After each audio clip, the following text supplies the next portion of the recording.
what's the biggest difference between BC and say like Alabama or other parts of the United States?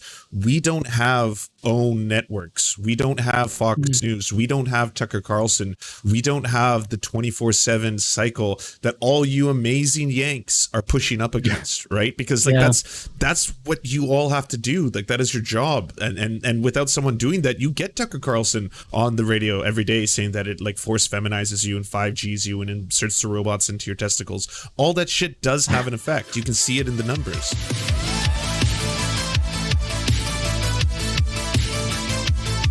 Hey, welcome, Lance.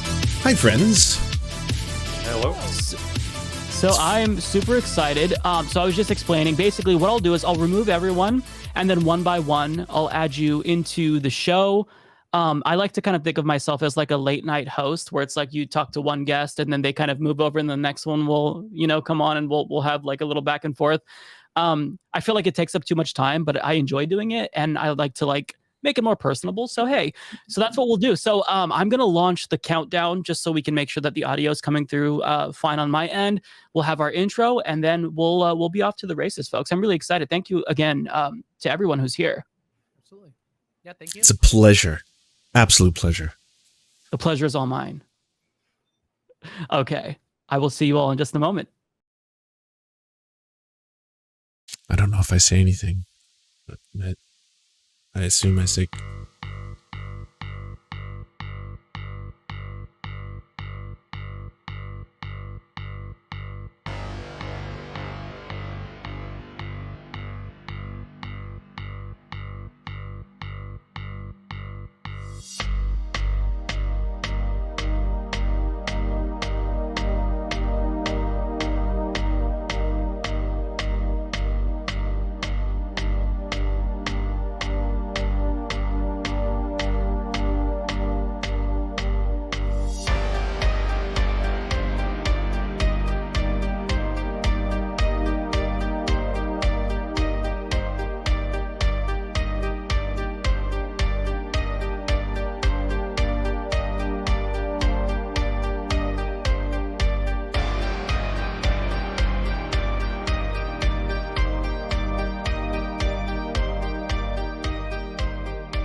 For centuries, capitalists ruled the world. They crafted a dystopian hellscape and commodified everything. Life, democracy, even the planet. Facing extinction, a rebel group emerged to challenge the capitalists. The online left, a group of deviants, zoomers, and millennial misfits devoted to shitposting their way to a better world, one tweet at a time. Will they put aside their hatred of one another to defeat their capitalist common enemy?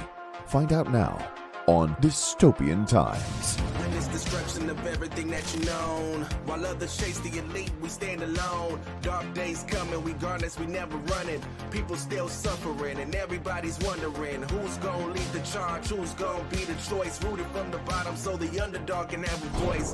Foundation based in reality. Power to the people, people power, not a fallacy. Call it what you want it, but I know you hear us coming. Eyes wide open, cause you see we're on to something. The future on the line. We're here to redefine. Political powers recognize these dystopian times.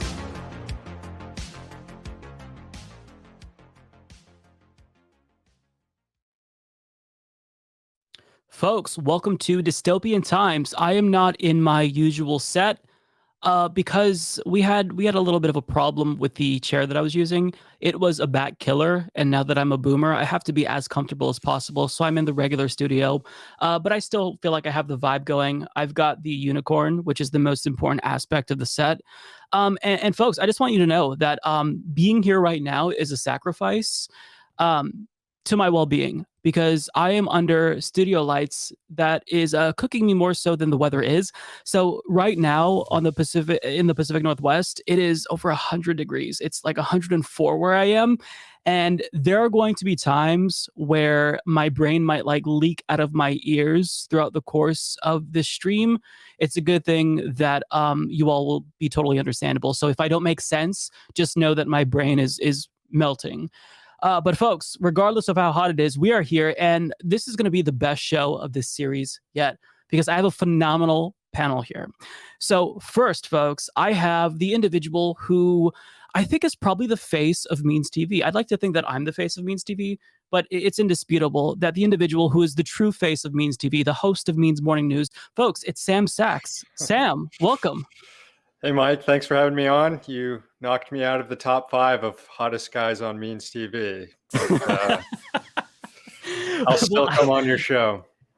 Well, hey, I didn't know that I was in any top hottest guys list. So, I mean, this is truly like, I'm really happy to hear that. Well, folks, the next individual who I am bringing on, you might have already sensed who this person was if you're feeling a little bit of a demonic presence and also, a motherly presence. Well, that's because I have Demon Mama here. Demon Mama, welcome. Hello. It's great to be here. Thank you so much for having me. I'm so excited to have you on. I love the beautiful dog picture behind you. I watched your Stardew Valley stream the other day, and I've got to ask you real quick, Demon Mama, Stardew Valley or Animal Crossing? Oh, okay. I haven't played Animal Crossing to a great degree. Oh, So I'm gonna boot you. I'm gonna boot you. Well, Okay. I mean, it's fair. But the cool thing is I have a Switch, so Okay. I will be playing it in the future. I love Stardew Valley, though. Also, if you use the petting machines, stop. Auto petters, get out. Auto petters, get out. That is the type of automation I do not stand for. Well, when you start Animal Crossing, we will have to visit each other's islands on stream, and I will give you one of the dick shirts that I made in Animal sick. Crossing. Yeah. Please do me the dick. All right, folks. Well, the next person is one of my favorite people, one of the sweetest people on the entire internet. I am a little bit butthurt because this individual decided to rip me off, copy the dog cam that I introduced to the world on Twitch. But nonetheless, I'm very happy to see this person's dog. It's Lance from the Serfs. Lance, welcome. Thank you so much for having me. It's an absolute honor to finally be on Dystopian Times Live. Yes, it's a long time coming, but it's really nice to have you on. And yeah, thank you, Lance. Is this like a game show? Is it going to be like that British one where I like, hope so. the whole world is ending kind of stuff? Huh. We can turn it into a game show. Are you going to give out points that don't matter or mean anything? Yes, I can do that. I could give away prizes that are hilarious, like Dave Rubin's book. That's what I won on the Serfs TV show. So yeah, I actually have your copy of the book right there, by the way. I just haven't shipped it, but I can pull it out to prove that it exists. I would love. Look, I've been looking forward to this, Lance, and I feel like you're denying me the joy of reading Dave Rubin's book. So it'd be nice to have that. Just saying, Lance. No, it's okay. It's okay. All right, folks. The next individual is riding high right now, aside from the fact that they're being cooked because they live in the same location as me, off of a really huge debate that was very useful to me because it stopped me from having a panic attack as I watched the Nina Turner-Chantel Brown race. I still had a panic attack, actually, but nonetheless, I was a little bit more distracted thanks to VAUSH. Welcome to the show, VAUSH. Hello. Actually, tragically, Nina Turner's campaign team reached out to me and said the reason that she didn't win was because leftists were distracted by my debate with Charlie, and they didn't turn out to vote. So actually, that one's on me. I'm sorry, guys. Super bad planning on my part. At least you're owning up to it. At least you're owning up to it. Blame VAUSH for Nina Turner, folks. And by the way, VAUSH, thank you so much. So when I went on your charity stream, you recommended Castlevania on Netflix. I binged that in like a weekend. So that was a great recommendation. That's really It was very, very good. So thank you for that. So folks, I'm really excited to get started. Usually we'll start with like news stories, but I think it would be useful since we have so many brilliant people here. I want to open it up to a discussion topic that's kind of been on my mind lately, possibly because it's affecting me as well, and that is doomerism, disproportionately on the left among younger people. So, we saw Bernie Sanders lose in 2020. We just saw Nina Turner lose. We are dealing with, a pandemic, a housing crisis, a student loan crisis. And every time you tune into the news, and if they're talking about climate change, which is fairly rare, but if we learn about climate change, it's always bad news. This week, we got the IPCC's new report, and it looks really, really bad. So my question to the panelists is, how do we keep people engaged amid all of the doomerism? Because the way that I kind of feel sometimes, and I don't necessarily vocalize this because I don't want to discourage people, but I kind of feel like nihilism is a little bit alluring, and I always feel this instinct to check out. Like every extra loss that we feel, Bernie Sanders losing, Nina Turner losing, I always feel the instinct to check out of politics. And I fight that. But I know that young people, they also feel that urge as well. And so I try to find ways to keep them engaged in politics that are destructive, try to find ways to get them to channel their anger and disillusionment with electoral politics and capitalism. But sometimes I don't have all the answers, and I don't necessarily think that there's a perfect answer. Hence why I kind of wanted to bring in all of the wonderful people here. Lance, what are your thoughts on this? Like, what's the one thing that you think is helpful in trying to keep people engaged, and not just during election years, but during off years like now? It's such an open-ended question, so feel free to take it wherever. I mean, this is a lot. Yeah, well, I was hoping I was going to be like the third person, so I could jump in there and be like, and by the way, the corporations want you to be sad. That's how they win. Don't give in to their. So I'd sound powerful, but instead I'm going to be like, take some time, please, to log off. Like everyone, people use that as an insult, but sometimes it's nice to, touch grass, touch ass, touch sand. Even though sand is coarse and all that kind of stuff, but it does help with the mental health. In terms of what's going on, I'd say maybe we should celebrate victories more boisterously. I don't know if there's a better word I'd use for that, because there are still leftist victories going on all around the world, and not just concentrating on Canada, the United States, but if you look at Central and South America, there has been some very good decided pushes towards leftist governments. I know they are problematic. I'm not going to try and open up a whole other can of worms here and get us talking about the geopolitics going on around the globe, but there are more victories than sometimes people think. And when we just concentrate on the news itself, it's very hyper commercialized to make us think, well, the vaccine apparently doesn't work 100% of the time. We were promised invincibility juice, and instead we're getting 97% juice. Like, what the hell is going on, right? Whereas there's we could concentrate on the other good news. There are places where mass vaccination is happening, like in British Columbia, the numbers are plummeting, stuff like that. Sorry, I'm talking for a while. No, I think that's a great start. I tend to focus on the negative, and part of it is, and Sam probably has the same problem. We cover the news, and almost all of the news is negative. Like whenever there is a victory, I tend to try to over celebrate it, but oftentimes it's difficult. Do you want to weigh in on this, Sam? Because you're the other news video person on the panel, and everyone else is kind of video / streaming. But how do you deal with this issue? Because I'm afraid, just like with videos that I post and covering certain news stories, that it's going to turn people off to electoral politics and politics in general. And I'm trying not to do that. But at the same time, I don't want to sugarcoat it. Sometimes maybe we can use doomerism to make it some sort of a spark or be the catalyst that, encourages someone to get up and get involved, perhaps join DSA or something of that nature. But how do you deal with this, Sam? Well, it is tough. I mean, there is a thin line, I guess, between, doomerism and false optimism and trying to figure out where to draw the line. Things are bad, and we have to recognize that and tell people that.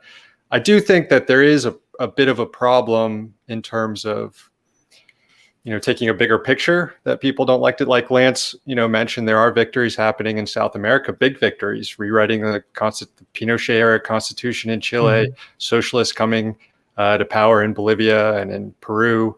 And it seems like here in the US, the sort of doomerism popularity, or the notion that there is no left, you hear that repeated a lot in sort of leftist media circles, which is kind of odd for someone like me who's kind of been paying attention to politics for 20 years. And, there was no left 20 years ago. I can assure you there's a lot more of something resembling a left today than there has been at any other point in my lifetime. And yeah, someone can counter and say, well, it's not like it was in the, 30s and when we had militant labor unions and we had labor unions, a third of workforce in a labor union. Sure, we're not there, and we may not ever get there, but there is an entire left media ecosphere. There's a lot more organizing on the left than there's been at any time in my life. And all of us are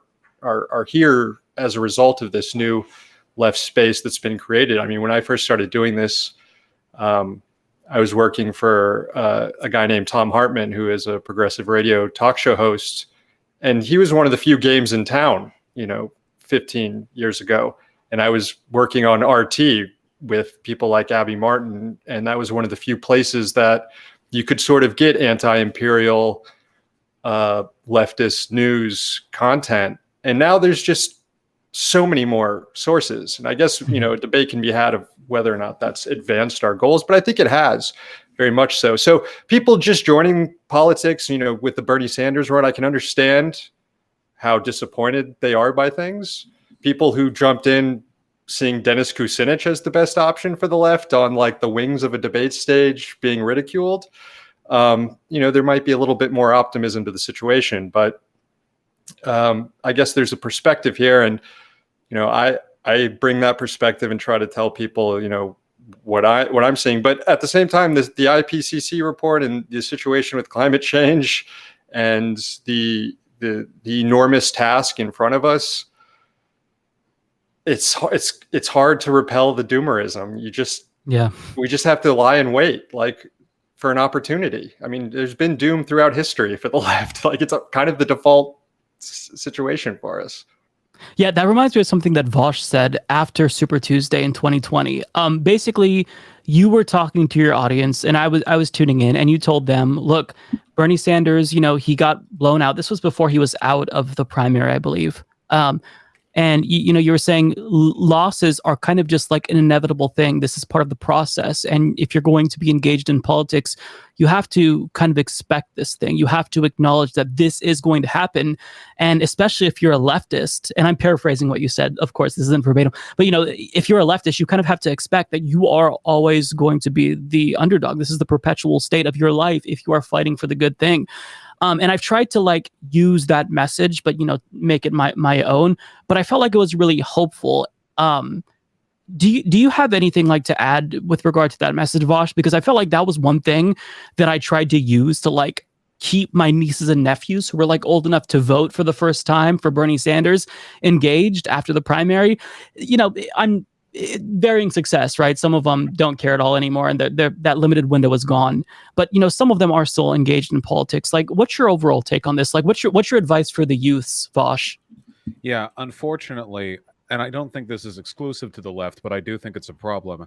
I think there's an unfortunate narcissism in left-leaning activism among some groups that reminds me a little bit of the logic of conspiracy theorists. If you set aside all the irrationality of a conspiracy theory, the underlying emotional core of it is that there's some broad truth people accept, but you're the one who knows what's really going on, and you're part of some epic battle against the establishment that be, and that ultimately all this knowledge you have is part of a narrative where you are part of the underdog overthrowing whatever system and whatever they believe. QAnon, anti-Semites, they all have their theories. Now, of course, leftists are the underdog in virtually every sense politically, but our fight for civil rights isn't a narrative. A lot of people get it in their head that in 2016, they realize, oh my God, you're right. We are being screwed over by the oligopoly. And then Bernie Sanders makes them aware of this. And then they get super doomer 6 months later when he loses. And it's like, you're an infant. You've dipped your toe in this. Can you tell me any point in history, any group of left-leaning people who you would think accomplished everything they wanted?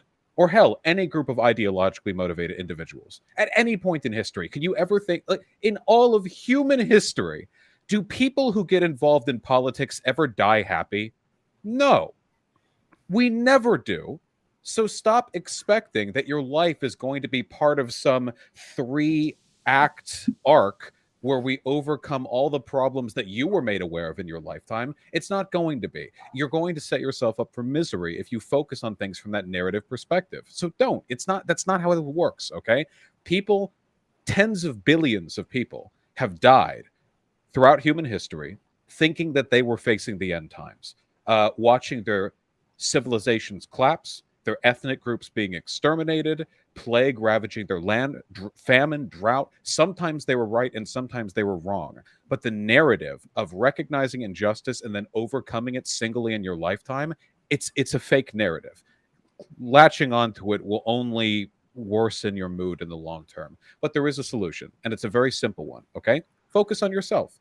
Make yourself the kind of person who is good at advocating for the things you care about. That's what you need to focus on. Your day-to-day process, the thing that you adhere to, the thing that you base your mood around, isn't what you see in the news that day. It's how effectively am I acting as an agent for my own will. So stay happy, stay healthy, stay educated, and when the time arises that you may be useful to some service or cause, go for it. And that's what you should focus on. And if you do that, you'll be an infinitely better advocate for your ideals than somebody who engages in the opportunistic, bandwagoning of hitching a ride to whatever movement they think might have a chance at passing over the crest, realizing it won't, sinking into depression for 6 years, and then riding the next one. It is an ineffective and counterproductive cycle. Focus on yourself, and by being good to yourself, you can be good to the world.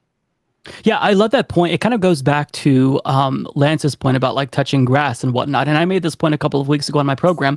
Every once in a while, we have to recalibrate, I feel like, right? And I think that's a great point, Vaush. You're kind of alluding to this idea that like we all in some way suffer from main character syndrome. I mean, we're all podcast hosts and news show hosts, so certainly to a degree we experience that. But I think a lot of people visualize their like the beginning of their political journey as the start of all of politics, when in actuality you're jumping in and you're trying to continue a movement. Like one thing that really bothers me is there's this sentiment that goes beyond doomerism.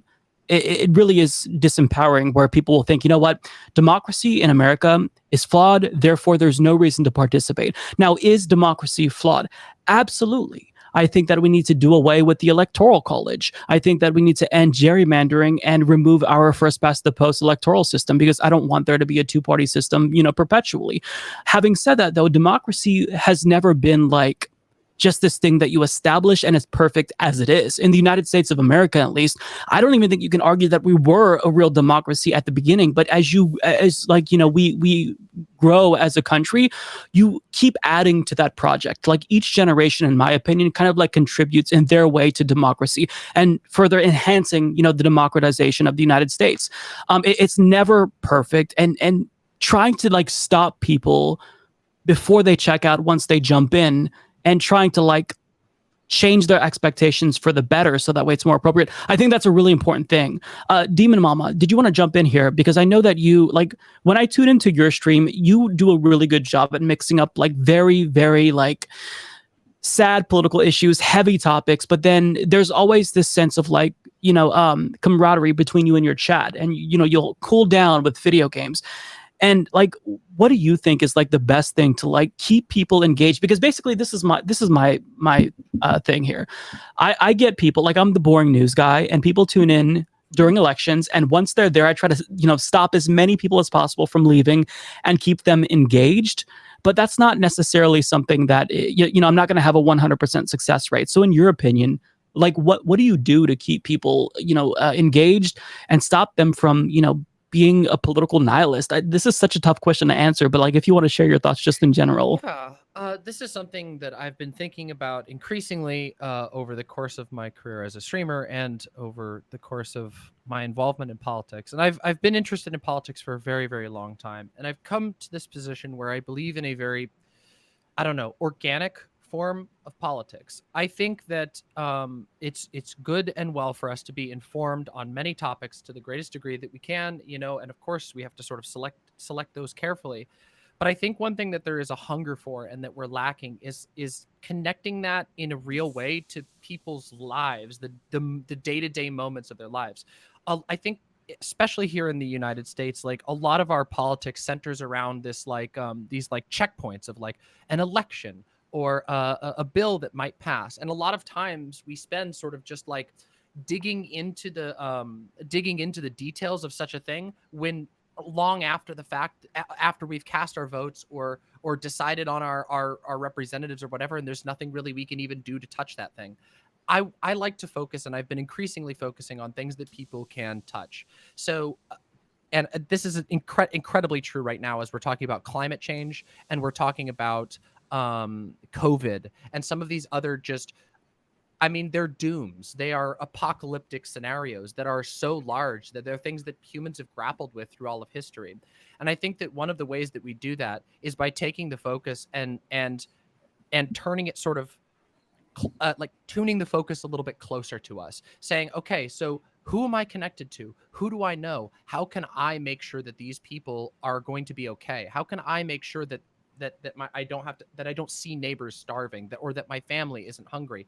What are the things that I can do? Who can I connect with that will help me lift myself up, and that I can help lift them up? And I think this is something that I've been like increasingly interested in. One of the reasons why my stream is so community focused, and I focus on encouraging people. We do community events on my Discord all the time, specifically with the goal of getting people to meet each other and build actual social bonds, because it's limited. There's only so much that a content creator can do. A content creator doesn't, I mean, ideally doesn't run like a church or anything like that, or a movement. You know, there's only a certain level, but people are shockingly alienated right now. People are shockingly atomized. They find themselves almost sometimes blindsided. I know that happened to me, where it's like the circumstances of life had me moving after job, and it's like suddenly I don't know anybody around me. I don't know, who do I know? I could connect with people on the internet, and then sometimes you connect with people who are near you, and you can build these sort of networks. And I feel like that, like rebuilding these connections, rebuilding like material connections between people is just so incredibly important right now. And I've done 2 sort of big streams recently focusing on how we can actually do that. How do people visualize their relationships? How do people visualize their participation in politics? And I'm a little different in that I think, you know, I mean, I do cover electoral politics, but I'm probably the most doomer on this panel about like the electoral aspect of things. That doesn't mean I don't think that you should vote or that you shouldn't be informed on it. I really, really do. But I think that a lot of people get into the habit of watching things unfold when there are things that they could be doing in their life right now, even small actions that could be building a better political foundation for the world that they want to see happen. Something that I think about a lot as like a small offhand example of this is something like gardening. And that seems like such a small thing. But learning a skill like that, a skill that can be shared with the community, if more people actually do that, they're not just themselves, but their community becomes stronger. They're sharing a skill that can keep people alive. And if you can encourage people to pursue those types of skills, to talk to each other, one of the reasons why my Discord has a huge creative section that is specifically designed for people to share information about how to make art, how to make things themselves, how to teach each other, like how to use the tools that they're doing. The reason why I believe in that is because I think that people take those things off the internet and then they put them into the world, and the world changes. It is a direct one-to-one thing. And I think that really is something that defeats doomerism. I think that we've gotten into a state where we're very much, politics is a spectator sport. People have heard that term before, but it's very much so. When everything is deferred, when all of politics is sort of viewed as deferred across these big life, you know, or these big milestone events of an election or whatever, when there are things that you could do to be making your community, your particular political context, even if it's an online political context, stronger, more powerful, more capable of directly influencing the world around them. And I think that's incredibly important for defeating doomerism. I think that's a really great point, because, you know, politics is everything. So you're not going to fully detach politics from your life, but you can kind of decenter it and distract yourself, for lack of a better word. I think that that's really important because, like, for me, I got to the point where I would basically base my entire mood on the outcome of a political election, and that's so unhealthy. Which is why I think that, like, Lance's recommendation of touching grass and touching ass, whichever you prefer, if not both, maybe, it really is important. And Lance, you do a lot of good, like, distraction streams, like you do a movie night on the Serfs. Did you want to add anything to this? Because I think that's actually a really, like, you know, constructive thing to say for younger people. Yeah, I will add this. Like, if you are actually doomer about the current state of things, and I can understand why, like, keep in mind what was the scene in 2016, like pre-2016, before the Bernie Sanders runs, right? Before everyone was galvanized, before everyone suddenly thought that saying like, oh, I'm a social democrat or I'm a democratic socialist was something that was acceptable at the dinner table and not something that would have your parents be like, communist, execute him or anything like that, right? Like all of a sudden it was like everyone was talking about this and hey, wait, are we interested in theory and are we going to read about this stuff and now we're all united and then there's this old man who's galvanizing all of us and he's getting us all excited about all these ideas that yes, all the money is being funneled to the very rich and the working class are getting fucked over and we don't have any more unions anymore, we don't have any more worker co-ops anymore and everything is fucking terrible and they're pointing the finger at things that don't matter. They're pointing the finger every day at the immigrants. Oh yes, it's the people from across the pond that are going to attack us. That's the real problem. Meanwhile, the people who are fucking us over are right here. And it doesn't matter if it's in Canada or America. So people can become united. People can come together and get galvanized and do, like, I would say decisive action. We just need to be inspired and do something about it.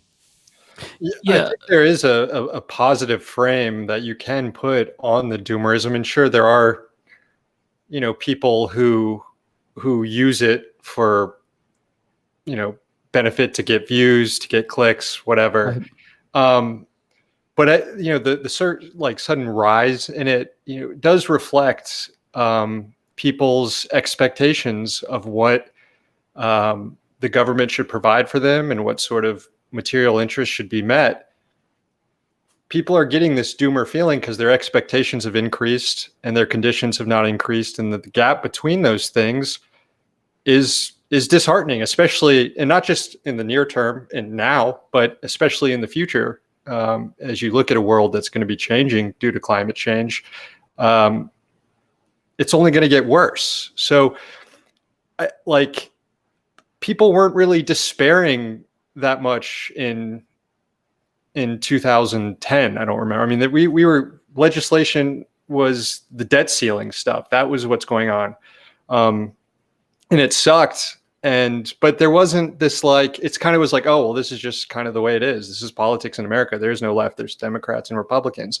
But I think that, and it's not just Bernie, it was the material conditions on the ground after the financial collapse that was never resolved. And people just kind of getting eviscerated with, you know, not their wages not going up and having to fill out their credit card to make ends meet and then going into debt. There are all sorts of reasons. And Bernie comes along and articulates these things. And I think a bunch of young people suddenly like, oh, we can have better things. We can organize our society in a different way. And when that didn't happen immediately, because Bernie wasn't elected, and even if he was, it wouldn't have happened, let's face it, it turned into this like, well, you're not meeting our expectations that have rapidly increased. And I mean, there's theorists who have written about this, Davies and other people, of like how revolutions are started and stuff. But I don't see a revolution anytime soon. But the fact that you're getting this, you have people's expectations of what society should look like have to be there. And you can look at the entire neoliberal project has been an effort to lower people's expectations of what the social contract should be, what government should provide to you. And it seems like we're finally starting to like chip away at those ideas and start developing new ideas of what we're owed and what, as citizens of the US, what our lifestyle should be like. Yeah, that's really important perspective, because things are different now than they were. Even things now that you know, are being discussed weren't even discussed at all, like Medicare for all, for an example. Like, we don't have Medicare for all yet, but we have shifted the Overton window. Sorry, the healthcare debate in 2009, when Obama came in, was an absolute nightmare. Yeah, where you had people like Joe Lieberman and Ben Nelson, who, as bad as Joe Manchin is today, and I can't stand the man.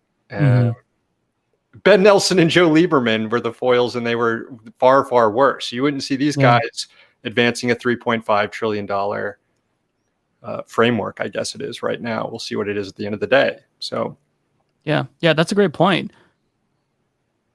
I'm not sure if I just had a little bit of a different perspective. Sorry.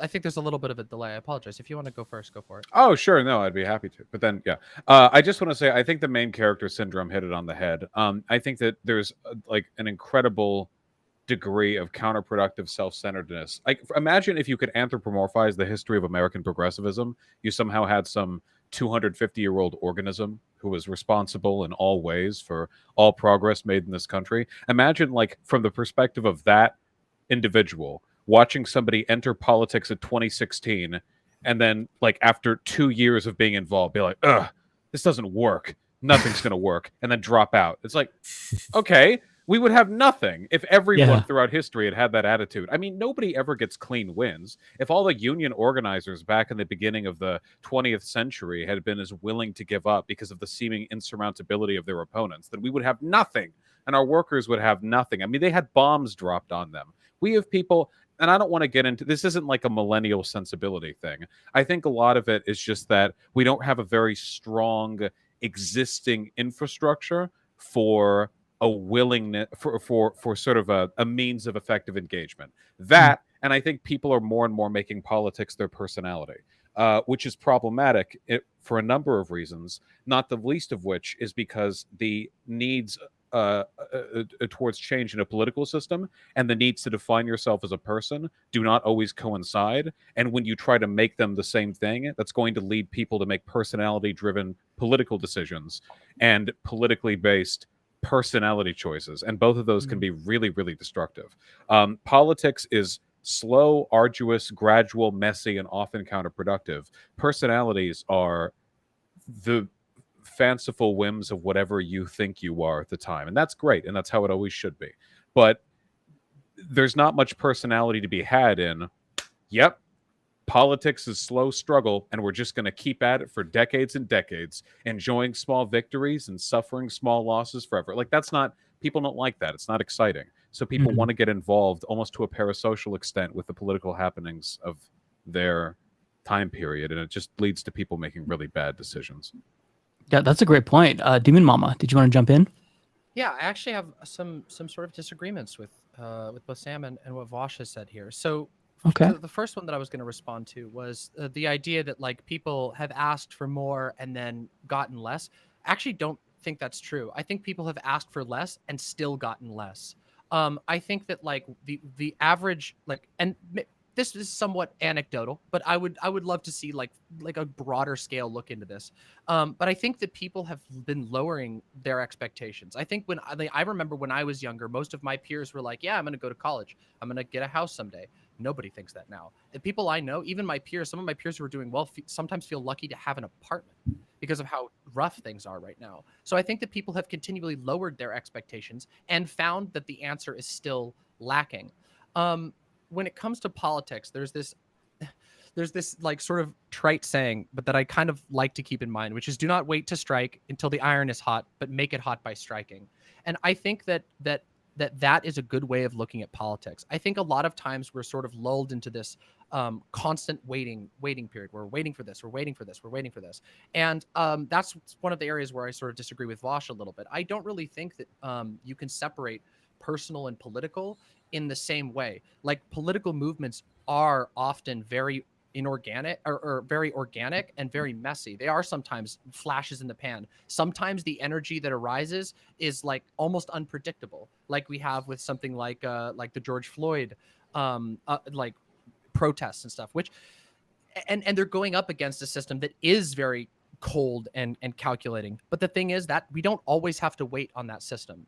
And again, that's not to say that there's no need to participate in when the chance comes to vote. It's just there's all this time and all of this energy in between. Something that has really shaped my outlook on politics was living through a couple of disasters. When I lived in California before I started streaming, we lived through one of the worst wildfire seasons. I mean, only now surpassed by this wildfire season. And we had our power just shut off. Like, one day we just got a letter or we got a phone call, and they said, hello, your area has been selected for a power shutoff in order to prevent forest fires. There's nothing you can do about it. You can't contest it because it is the state has given the power to the power company to make that call. And they did. And then our power was gone. The power for our entire town was gone, and nobody was ready for it. We didn't have power. We just lost. I couldn't watch streams. I couldn't research anything. I couldn't do my job. And there was no recourse. The only recourse was to try and solve the problem. And and we ended up like talking to our neighbors. We ended up like finding out who had a generator. We ended up like actually solving issues that arose when that like infrastructure was taken away at last. And we didn't wait for anything. No aid came. We never got aid from the government. We never got aid from any of the local political parties. That aid just didn't come.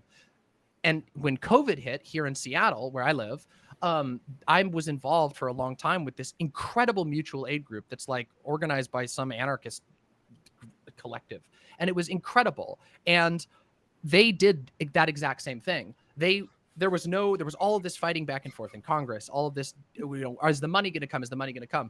They put up a Google sheet, and they orchestrated, at the last time that I was working with them, which was some time ago, admittedly, I know that they've raised a lot of money, $300,000 worth of groceries delivery to people who were so in need of food that they were searching Facebook for groups that would be able to give them food. This wasn't like a party that was giving food to its members. This was people who were out of food, and they were looking for it, and they put food into the mouths of those people, giving those people another day to live. I think that changing our focus to that sort of politics, a politics that can be a bit more accepting of people's sort of personal weirdness and their personality and their organicness, a politics that is willing to engage with that at face value without judgment and move forward with that organic assumption built in, I think is very, very powerful. And I think we should focus on that more personally.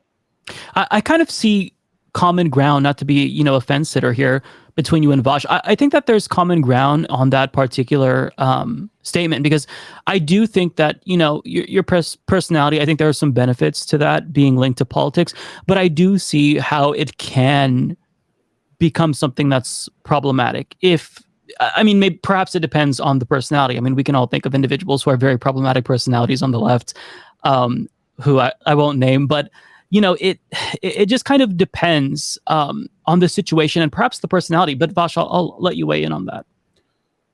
Oh no, I just think that I just think that in a lot of ways, we should treat our political engagement with the kind of steadfast and tenacious involvement that we would say a job. Not that to say that we need to commit 8 hours a day to it or anything like that, but that as a part of our interest in and willingness to contribute to a broader collective goal, we make it something that we care about, we treat it as such, and we do so with some degree of seriousness, but we do so with the understanding that the responsibilities we're taking, the effects of our actions, they extend beyond just us. They're not just a reflection of our personal willpower, our personal wishes. I'll give you an example, okay? Biden. I don't like Biden. I've never liked Biden. I didn't like voting for Biden, but I did vote for Biden. If I had considered a vote an extension of my personality, a reflection of my personal interest and identity, then I would have simply not voted, or would have voted for a third-party candidate or something. But I don't. I consider it a stark and utilitarian choice about who is the least terrible person who has a shot at being in there. So I cast a vote for Biden. A lot of people turn it into this big identity thing, that they're not the sort of person who would vote for Biden, or they're not the sort of person who would look at what's going on in the world today and continue to invest time and energy into it because things are going so poorly that it's emotionally easier to just withdraw. And that's what a lot of people are doing. They're withdrawing. They're saying, oh, this just doesn't work. It's never going to work. We're doomed. They kind of just want to cross their arms and smirk as everything else falls apart, And I think this is a horribly counterproductive attitude. There are people who have done a lot of good in much, much, much worse circumstances than what we're dealing with today, Obviously, I'm a live streamer, so I've got nothing to complain about. But even like broadly, left-leaning people today in this country probably can't hold a candle to what the left felt back at the beginning of the 20th century, or how the left felt back during World War II, or like, for example, when America refused to take Jews that were being sent out from Germany prior to their execution, like imagine how being a leftist must have felt at that time, like seeing all of that happen. It's always been a process of suffering, but they still did good work back then, So if all of them, they'd thrown their hands up, nothing but a revolution will fix this, we never would have gotten anything. But that is a very personality-based decision. It's a product of an emotional fallibility, an over-emotional investment into what's going on, and a need to withdraw to shelter your own emotions. That's why after Bernie Sanders lost, I didn't have much of a problem endorsing Biden right after. It's not because I didn't love Bernie, because I wasn't disappointed, and it's not because I like Biden. It's because it was never about how I felt. So it was an easy choice for me. I mean, it sort of is, right? I mean, voting is sort of how you feel. I don't think I take that view where people who, you know, didn't want to vote for Biden somehow put their personality above what was good for the country at the time, because, you know, it treads awfully close on scolding powerless people on what they should be doing in a system that does not provide them any options and has completely eviscerated them. So, and ultimately, like, the people who are sitting on the fence or didn't want to vote for Biden because they're too left of Biden is a very insignificant portion of the electorate and not really driving any of the bad, or their lack of participation isn't really what's responsible for what's the engine of destruction that's happening. No, but that's kind of a deflection, right? I mean, it's a significant portion of the left. The discourse about Bernie or bust or not voting for Biden was super present online. It still is super, super present online. Is it a huge part of the electorate? No, but we're talking about the mentalities of leftists here. And yeah, if a person thinks that not voting is a preferable choice to voting for Biden, I'm okay scolding them for that. I mean, we're at probably the sort of, and I don't know, maybe there's more influence of that sort of sect of the left, but Biden still prevailed in the election despite, you know, their whatever, how many people held their nose up or didn't hold their nose up and chose not to vote. Can I respond to that, Mike? Yeah, Lance, do you want to jump in? Yeah, I just wanted to say that Sam, I'm totally on board with a diversity of tactics. I think that's very, very important. I think that you should have people doing mutual aid. You should have people doing unionization. You should have people doing worker cooperatives, all that kind of stuff. But in terms of harm mitigation, I think that's also incredibly important, because if we don't engage in those kind of tactics, or even better yet, you know, try to get progressive or leftists into office, then we cede that ground to liberals and conservatives, and they dominate those arenas. And trust me, they are very invested in maintaining the levers of power, getting in there, making sure they stack the courts with judges, making sure they stack the courts with supreme judges, so it just haunts us for years to come. So the left can't kind of like stay by the side and be like, I'm going to do like a fourth party, or I'm going to do some kind of I don't know, I'm not voting just to show that I don't care about this process. Like, we cannot let that ground simply be controlled by conservatives and liberals, would be my point.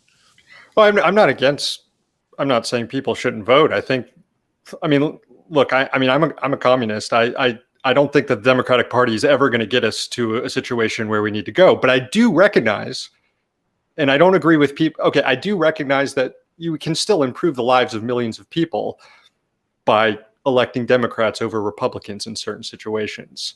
And I don't subscribe to the belief that, like, it's necessarily counterintuitive or counterproductive to any sort of anti-capitalist struggle to settle for electing Democrats in the short term. Otherwise, like, what's the point of fighting for things like Medicare for all, which isn't socialism or anything, and you could argue would delay whatever kind of heightened contradictions that could lead to a revolution or whatever down the road. So I don't really buy into that. But at the same time, I think that voting is the least effective type of politics you can engage in, or the least impactful or important type of politics you individually can engage in. And I think that yet we place so much importance on it, mainly because we all are kind of political commentators and reporters. So, you know, we operate in this scene around elections all the time. I mean, to me, we shouldn't focus on it too hard. It's just, it seemed like so many people were making the objectively wrong choice. You know what I mean? It'd be like flushing after you take a shit, you know? That's not a huge part of my brain, like telling people they need to take a flush after they take a shit. But if I realized quite suddenly that all the people around me didn't do that, it would suddenly become a much bigger deal to me, you know? I don't know. It just feels like pretty straightforward. You get Biden and whatever. Even if it's the least important thing, it's still something you got to do. It's not to me so much of an issue because like the online left represents a huge voting bloc, because it doesn't. To me, it was more of an issue of a sort of misplaced or misguided accelerationism. Because even if a leftist doesn't vote for Biden, like to me, it's not so much the vote I care about. It's that they're the type of leftist who doesn't see a difference between the kind of harm Biden could do versus the kind of harm Trump could do. And that to me suggests the existence of a whole other host of issues, which may be significantly more concerning than their actual singular vote. You know, like that could lead into a whole bunch of other stuff, like people saying Biden is worse than Trump, or people underestimating the threat of fascism in this country, or people who think that Trump was better on foreign policy. And it gets like this whole like a branching web of bad ideas. I think there's too much hyperbole on the left. And I do think that that's a problem. Like, there are many people online who will say there's zero difference between Donald Trump or Joe Biden. And there's some people who even self-identify as leftists who will argue that Joe Biden is worse than Donald Trump, which is, if you're a leftist, I don't think that there's an argument there. Having said that, though, I do recognize that, you know, times are tough. Like, doomerism is the subject. And for me, I like, as a podcast host, I feel like I made a different political calculation than I would have if I wasn't a podcast host. So like after Bernie Sanders lost, I was very like, fuck Joe Biden. Like I'm so done. I'm not going to vote for him. Fuck him. Like on Super Tuesday, I was also like, that was a very like, my dad died on Super Tuesday. So I see Bernie Sanders losing. My dad dies. So at that point emotionally, I was like so irrational. I was like, you know what? I live in Oregon. It doesn't matter what I do, and fuck Joe Biden. I'm not going to vote for him. But then as time went on and Trump became more authoritarian, and I heard different perspectives, I thought, you know what? I can't just like, you know, hold my nose up in the air and say, you know what? I'm leftier than thou because I didn't vote for Joe Biden because I live in a swing state. Because at the same time, I'm telling my viewers, well, I'm not going to vote for Joe Biden, but you definitely should if you live in a swing state. So it's kind of like this, like, there's this fakeness to it, right? And that's how I felt. Like I felt like it wasn't fair that there's this expectation that, you know, my swing state viewers support Joe Biden so we could stop Donald Trump, but I don't have to do that. I don't have to feel gross, you know, about holding my nose. And it was VAUSH's video where he was talking about Bernie or bust, and I shared it on Twitter, and I got a lot of backlash because they were like, oh, well, how can you share this video when he's doing these ad hominem attacks calling people dumb fucks? I'm like, honestly though, when he like said dumb fuck, like something like clicked in me. I'm like, oh yeah, I am being kind of a dumb fuck here, and I should probably stop putting my emotions before everything. So basically, long story short, like what I try to do is acknowledge that like people are people, and we should have a diversity of tactics, as Lance was saying. And, you know, we should, I don't know, just try to do our best to keep people engaged. Like I have, like in 2016, for example, a lot of folks hated Hillary Clinton, myself included. And like for my mom, she registered to vote for the first time in her 60s for Bernie Sanders. And then after that, she's like, okay, well, I guess I'm back to being apolitical. I'm not going to vote. I don't care enough. And so voting for a third party for her, like for Jill Stein back in 2020, I'm like, well, look, if that's going to keep you engaged and you vote and then you vote down ticket for other Democrats, you know, the Senate, I think that that's perfectly fine. So like finding ways to keep people engaged is important to me, but it's not a perfect science because everyone is so different. Like a lot of people were probably turned off by VAUSH calling everyone dumb fucks, but that actually resonated with me somehow because I'm a fucking weird person. But it worked for me, you know, and sometimes we need to be shaked. Other people, you know, you approach them more, you know, softly and in a more, I don't know, personable way. It kind of depends, but I'm rambling at this point. Demon Mom, I think you wanted to jump in as well. I'll give you the last word on this before we move on to the next segment. This is a topic I think is like super interesting to me, and there's the whole touching on the whole Bernie or bust thing. I mean, I think people are prone to be very emotional online in general. They state their sort of unfiltered thoughts into Twitter, and it can be hard to figure out what people are like actually gonna do with that. For the record, like I made my own like videos against the Bernie or bust position because I think it doesn't help anything. I wish that people would view voting as a strategic chore, as a thing that you got to do because you want to set up the ground for being as easy as possible for you to get what you want. But that's kind of that's a hard sell when our entire political system tells us that like voting is is like the mark of your American identity. There's so much of that emotion that is infused in making elections the sort of center of your personal politics. And I think that people feel a lot of disempowerment. I think that there is a sense that, like, yeah, I did the things I'm supposed to do, that I've been told I was supposed to do my whole life, and it hasn't done anything for me. I'm still sitting here with no power in a mountain in California, or whatever, name what it is. If you want to go about COVID or whatever, name 100 different things. And I think that disempowerment is like sort of the underlying factor that inspires a lot of these like bad conclusions, because people conclude that they're disempowered and they don't know why they're disempowered. They don't know what it is that's disempowering them. I really like that that VAUSH was talking about like the sort of like old lefty politics. And I think it brings up something, or at least I would like to highlight something about like older leftist politics in America specifically, is that it was based around bonds. Leftist politics in the past was based around a union or your community or the company town that you lived in. You would your farm, your friend's farm, these things that where people had very real connections, and they could make that connection up to the next level, up to whatever next level of politics there is. They go, we need to get this president in here because our union will suffer, our community will suffer if that guy gets elected. I think it becomes easier to sell people on strategic votes and on voting as a block, as opposed to voting as like a personal expression, if they see their voting in the context of a community, of their vote laying a sort of foundation for this network of bonds that they have. I really, really fixate on alienation and the separation that a lot of people have these days, because I think it influences a lot of our politics. I also think that we have to start thinking about how communities are formed in a different way. I don't think we're ever going back to a union-based politics. I don't think we're ever going back to like party-based politics in the same way that we used to. I don't know that unions are going to have like a big comeback. It'd be really interesting if they did. I think unions do some really good stuff.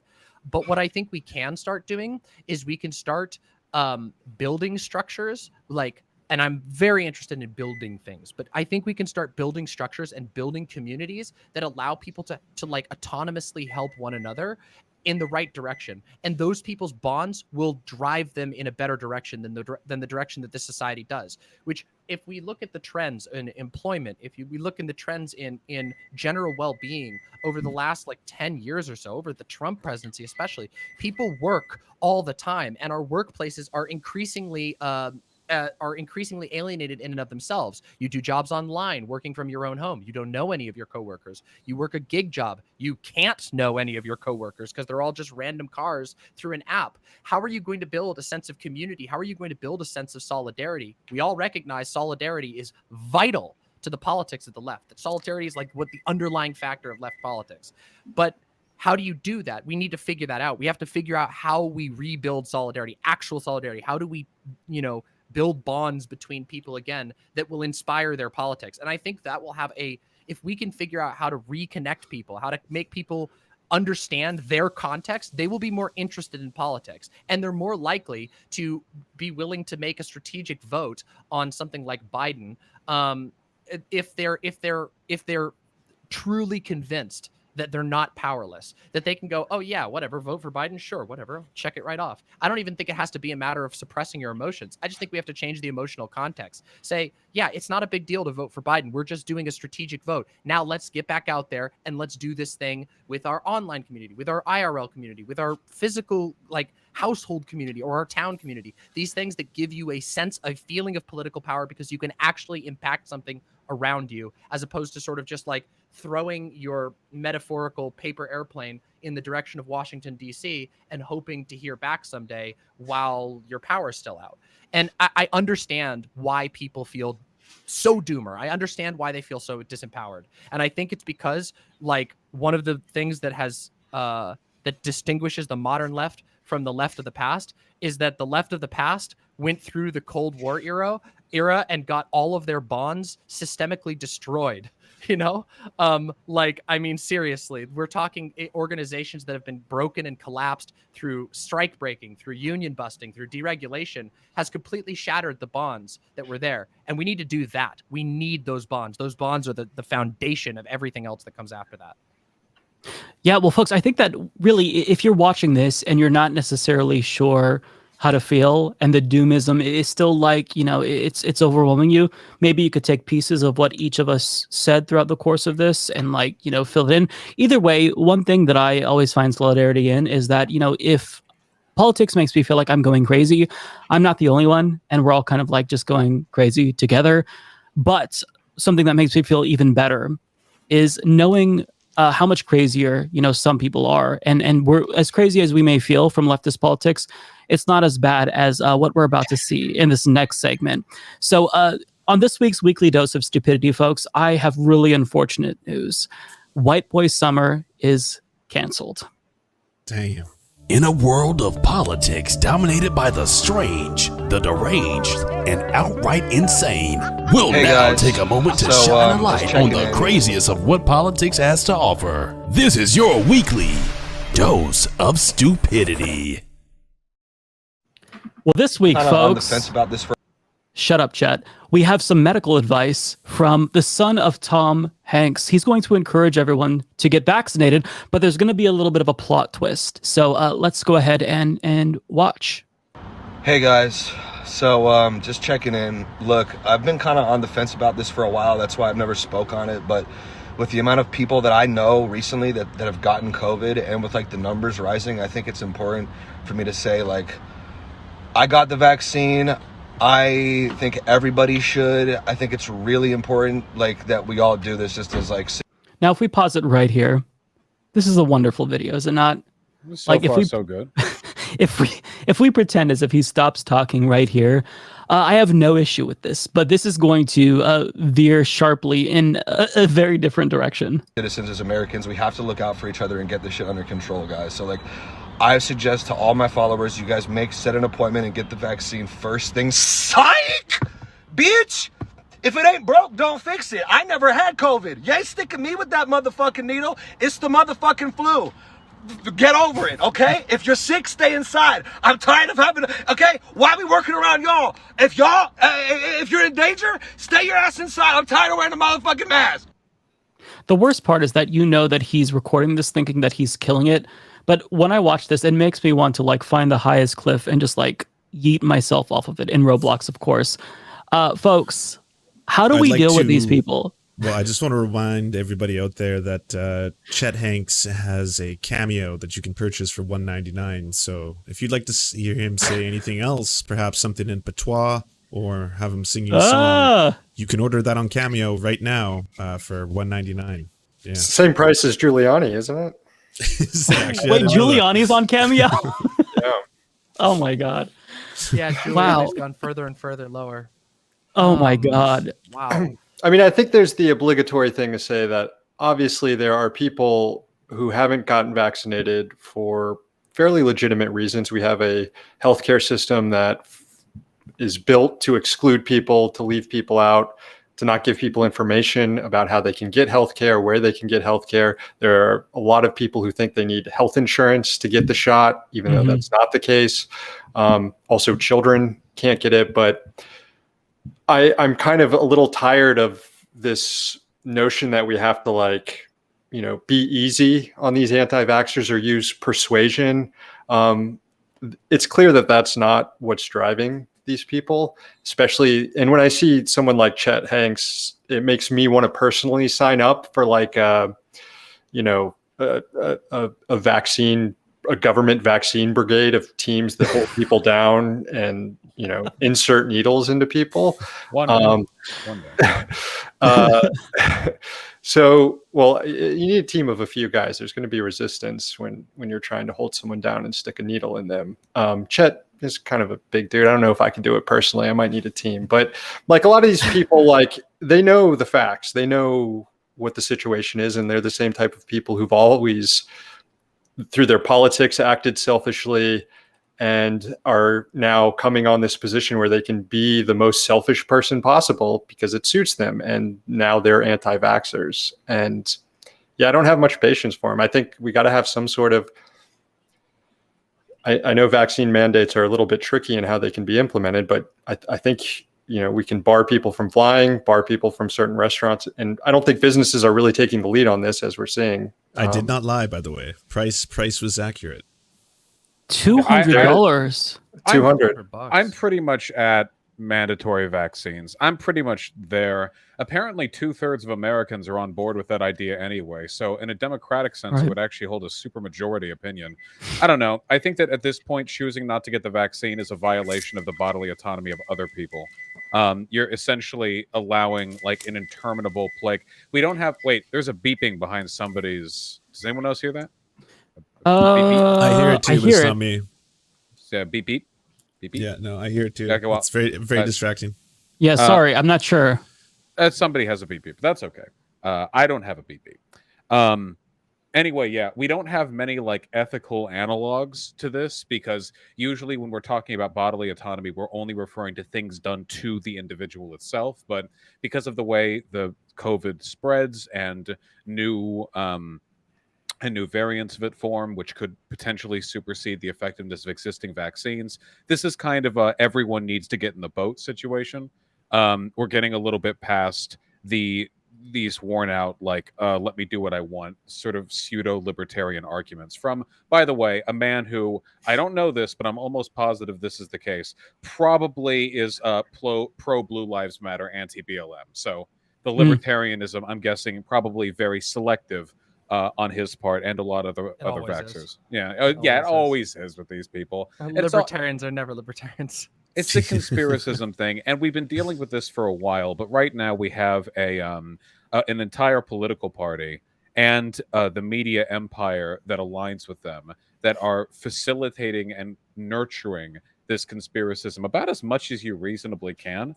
So we're going to have to find a way to deal with that sometime too. Yeah, and I'm kind of on board with the mandatory vaccines. At a minimum, vaccine passports should not be controversial, but this is what we're dealing with. I just want to give people a sense of the petulance that we're dealing with. So a sociologist from Dartmouth College says that vax resistors could be tricked into getting the shot if they think it would make liberals mad. This is where we're at, folks. This is where you have to convince them to take a shot to save their lives, to own the libs. How do you deal with this? Literal baby brain, literal infant brain. Like, yeah. I had a great idea. Don't be a cuck. Get stuck. There you go. That's what you gotta come up with that. Yeah, we gotta make it seem like if you don't get your vaccine, it's because you're afraid of tiny germs, and that means you're a cuck. That's how we do it. Just say the vaccine's side effect is that it inoculates you against the increases of estrogen and soy that's being put in American food. And they'll take it like that. They'll be like, finally, I was getting worried. Just take that. Well, and also to that note, COVID-19 has affected some men when it comes to erectile dysfunction as well. So if you don't want your dick to break, then vaccinate yourself so you don't get COVID. And another thing, so this is what I've been doing. So I really hold back a lot because I just want to scream at anti-vaxxers. And there's thankfully no one left in my family who I believe is anti-vax. So now I'm moving on to the rest of the people in society. Gotta catch them all. Gotta catch them all, 100%, baby. So this is what I try to share, right? Because these are the stories that I think are going to move people that are still movable. So unvaxxed COVID patient posts videos from ICU begging people to get the shot. How many times have we seen this same story with, right-wing radio hosts dying, saying they're going to be, if they survive, they'll be the biggest pro-vax people in the world. I'm not sure if the video is going to play. It wasn't playing earlier, but I just want to play a little bit of this. Okay, yeah, it's not working. But, I think that as much as we can use whatever tactics possible, I think we should go for it. Scaring people, making life very, very uncomfortable if you are not vaccinated, so you can't go to the store. Because I'm sorry, like as Sam was saying, if you're under 12, you're not eligible to get the vaccine yet. So, this is no longer just the personal choice, as VAUSH was alluding to as well. You are endangering other people actively so, and your freedom ends where your neighbor's fist or nose begins. I just fucked up that statement, but you all know the spirit of what I was talking about. Fill in the blanks. We get the gist, yeah. Yeah. There's so much about this. God, like I have spent so much time covering and thinking about COVID over the last year, and it's it's so tough because on one hand, I do agree that the scaring route seems to work pretty well. I just had a conversation with a relative the other day, which we haven't spoken in a while because we had a big falling out about anti-vax stuff. This is literally one of my family members I still talk to, and they got into this anti-vax, anti-masking thing, and then their friend almost died. and their friend dying, who was a mutual, like a friend of our family. Like, I know this person. Like, they're disabled now. They have long COVID. Like, and seeing that made them change, made my family member change their position on it, which, like, that's the unfortunate reality of like all of this, is like a lot of times it is that takes it. I don't know about like how I feel about things like vaccine mandates, not because of any sort of like personal like freedom argument or anything like that, but because I worry what that's going to mean from the government's perspective. Something that has really frustrated me about our government's COVID response has basically been that all of the policy has been made not around keeping people well and people not dying. I mean, we have 650,000 dead now, somewhere in that ballpark, which is a lot of Americans dead. But it's always been about, well, how do we do the thing that gets people back to work? And so my fear is that you end up with a bold path forward of mandating vaccines, and also then everybody goes back to work and you end all the benefits. So everybody has to get the vaccine, and you use working and finances and means testing to push the economy back open, and therefore force everybody in under the name of ultimately like, hey, yeah, you're getting vaccinated. But we're at a point where that's not just, the vaccine isn't just the issue. The Delta variant is already here. A lot of new cases are Delta variant. We're most likely, it is just simply true, we are probably going to get another variant. If they pass a vaccine mandate, and it is like I sort of theorized it will be, where it's a vaccine mandate to push people into going and getting back into work and whatever, I worry that's just going to lead us to a position where we naively recreate the exact circumstances that led to where we are right now by pushing people back into their workplaces, back into their, into their restaurants and their Best Buys and their everything like that. And then we just get another variant and we do it all over again. I think that's like a horror situation. So I don't know. I don't know if a vaccine mandate is like the answer, but there's got to be there. Like, I honestly, like, I find the COVID at this point to be such a hard uphill battle that it is one of the topics that I find hard. Like, I think that like a lot of what I focus on is like, how do we alleviate it, like, in the lives of the people around me? Because the policy level is just chaos right now. It's so chaotic. Yeah, it's one of the issues for me that's really driving my doomerism, at least like personally speaking, because it kind of feels like we're just going to be in this perpetual state of plague, because there's so many people who are willingly choosing to not take the vaccine. So I'll go back to like what Lance said about like using everything, a variety of tactics. I think we should definitely do that when it comes to vaccines.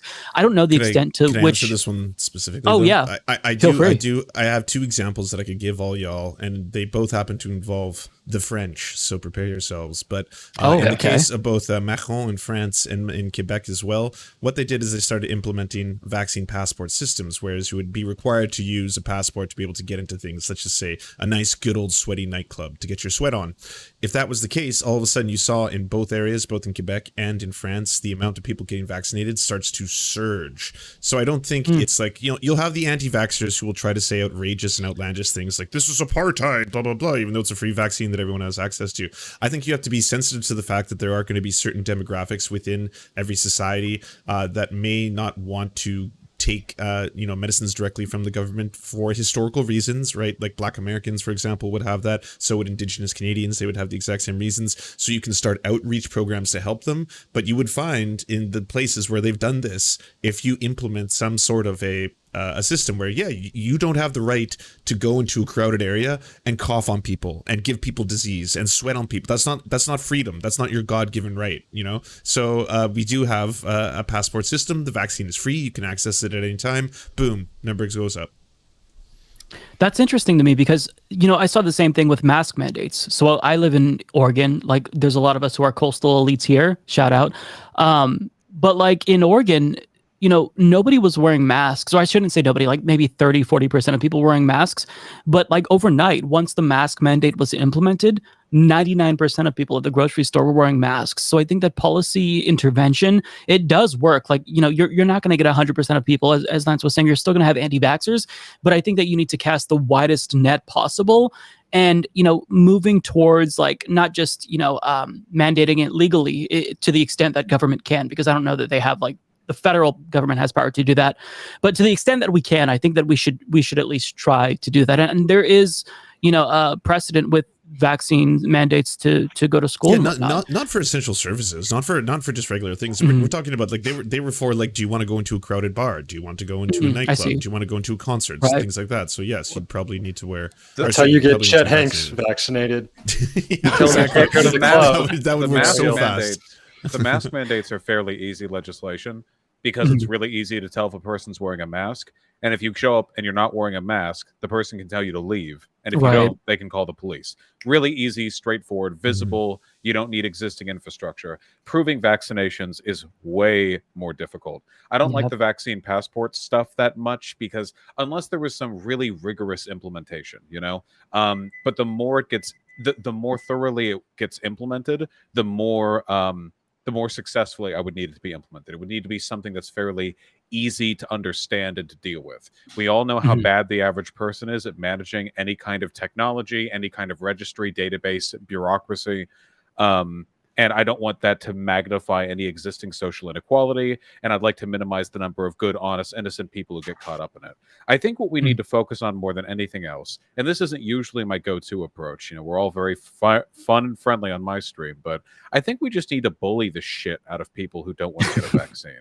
Just like interpersonally, I mean, in a mutual aid kind of way, not just policy-wise. I think we need to, we need to roll up our sleeves and get back to the good old God fearing, earnest work of just making them feel like shit. Okay, just imagine, channel all the energy of a homophobe with gay relatives. I mean, just make them feel awful about it. And the good part is you'd be justified in doing so. Say, hey, you want to see my family? You got to get the vaccine first. Okay, you want to do this with me? Nope, you're not doing that to you with the vaccine. Oh wait, you don't not using the vaccine? Oh, okay. Are you curing your illnesses with leeches and lye over there? Just lay into them, because the fact of the matter is people only engage in this conspiracy bullshit as long as it's socially convenient to them. It's why flat earth took off with the internet. Okay, if you are in an environment that doesn't coddle your bullshit, you walk out of it. Okay, so with regards to the anti-vax stuff, just feel okay about making them feel bad. And honest to God, I think that's going to do a lot of good, because logic is clearly not going to do it. If logic had anything to do with their decision to not be vaccinated, we wouldn't be in this position, okay? In the absence of logic, all we really have left are how people feel. And I don't know, what do we want to make them to feel a hero to get vaccinated? I'll pay them. Sure, we can pay them 100, 200. I'm fine with that too. We can try that. But we should also bully them. I do think that I think that there are incentive things like this is where we get to that whole like politically possible versus what's like gonna actually happen, because I still very firmly believe that if we had just from the get-go taken a large sum of money and put it towards, okay, hotels have to be closed because nobody's traveling. So let's have the government buy out blocks of hotels to put people in, like homeless people who don't have a place to stay. Go stay in the hotel. Stay there until the end of the pandemic. Get people off the streets. Pay people to stay home from work. Pay businesses if you have to. Subsidize businesses so that they can stay closed. It would have.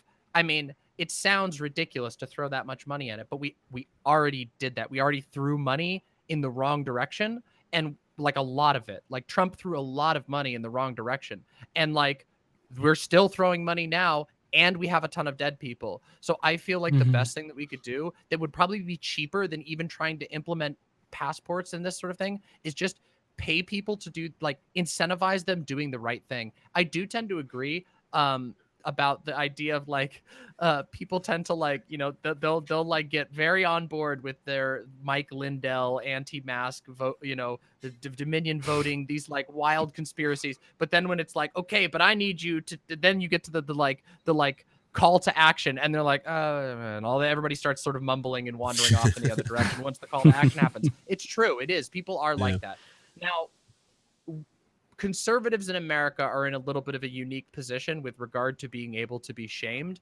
So I don't know if just shaming them and making fun of them will work, because they almost seem to get a pleasure out of it. Like, I mean, we all know about the war against Christmas, right? Like, they love that. Oh, I love the war on Christmas. Happy holidays. They'll it's conservative tradition to get to feel validated by being victimized by a red cup that says happy holidays or whatever. So I feel like they kind of like that.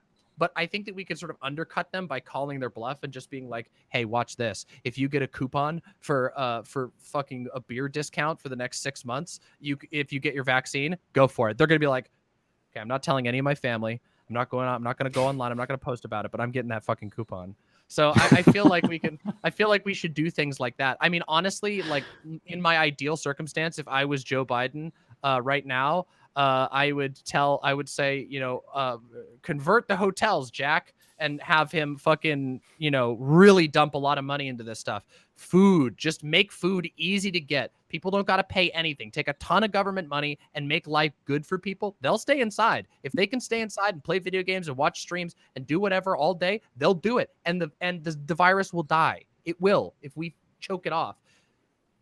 But if we're not going to get that, I don't know we got to go that far. Maybe we can just do beer coupons, or that thing that they did in California with the joint, the joint for the jab. You get a free joint, a nice, nice free some PS5s. Nice, yeah, whatever. Oh, sign me up. There's got to be some solutions. Yeah, there's got to be solutions like that, and I've not seen almost anything like that. Yeah, I will that's say that it's. Yeah. Sorry. Oh no, please go ahead. No, I was just going to agree with you that it's hard to have this debate and blame individuals, and there is blame to go to individuals when the government has completely failed to provide an adequate COVID response from the beginning. There was a way to stop the pandemic a year ago, paying people to stay home, freezing the economy. And even today, people are advised, if you get a positive COVID test, quarantine for 2 weeks. Well, how are you going to do that? Like, we don't have places set up like they had in China and in Vietnam and in other places where people can go and be fed and provided for if they end up with a positive COVID test. And it's hard to imagine that we would ever assemble those things here. Although, 100 years ago, we had stuff similar with tuberculosis and sanitariums and stuff. But we are not the same sort of society that would do that, because there was no profit ever in paying people to stay home and shutting down the economy. We had to make sure the line goes up. And when it comes to vaccinating people, we're all throwing out ideas here because the government really hasn't done much. Here we are at 50% vaccination rate, and we haven't really tried all these other methods to encourage more people to get vaccinated, except on a piecemeal basis in locations in various places. But the government once again really hasn't tried that much. And I do also agree that I don't want to discourage people from ridiculing anti-vaxxers. That's my tack as well, just because that's how I'm personally dealing with this situation. But I do think that they want to fight. That is, they now have anti-vaxxers have a lot of crossover with a lot of other reactionary politics that is now built on confrontation and fighting. They don't have, other than preserving a white majority in the United States and some sort of libertarian government system, beyond that, they just want to fight people because it's a politics of grievance and nihilism. I totally agree with that. I think it does depend on the fight, though, because I think there are some fights they really like.